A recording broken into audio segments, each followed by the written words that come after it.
Atman. My name is Mansymar E Mangalili from 11 Benevolence.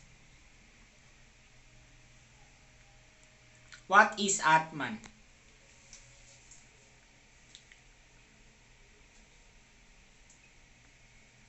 The Atman is variously translated into English as the eternal self, spirit, essence, soul, or breath. It is the true self as opposed to the ego, that aspect of the self which transmigrates after death or becomes part of Brahman.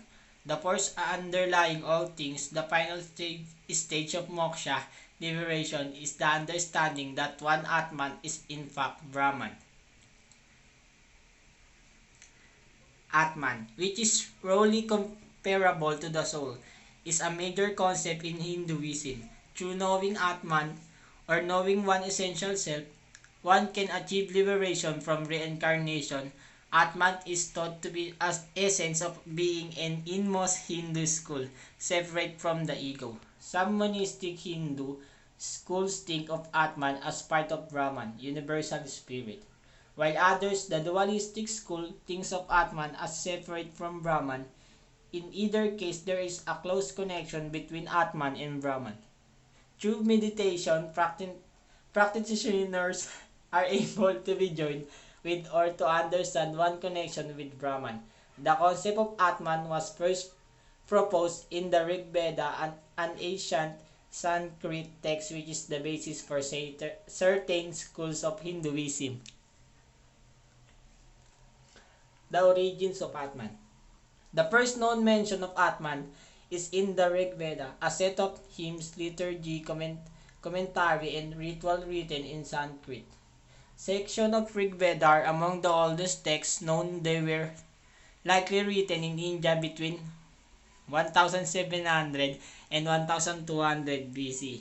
Atman is also a major topic of discussion in the Upanishads. The Upanishads, written between the 8th and 6th centuries BC, are dialogues between teachers and students, focusing on metaphysical questions about the nature of the universe. There are over 200 separate Upanishads. Many address the Atman, explaining that Atman is the essence of all things. It cannot be understood intellectually but can be perceived through meditation. According to the Upanishads, Atman and Brahman are part of the same substance. Atman's return to Brahman when the Atman is finally liberated and is no longer reincarnated. This return of reabsorption in Brahman is called moksha. School of thought. There are 6 major schools of Hinduism: Jnana, Vaisesika, Samkhya, Yoga, Mimamsa, and Vedanta. All 6 accept the reality of the Atman, and each stresses the importance of knowing Atman, self-knowledge. But each interprets the concept slightly differently.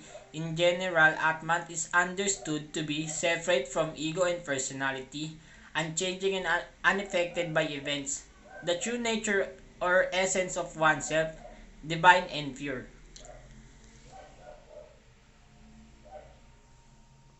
That's all. Thank you, sir.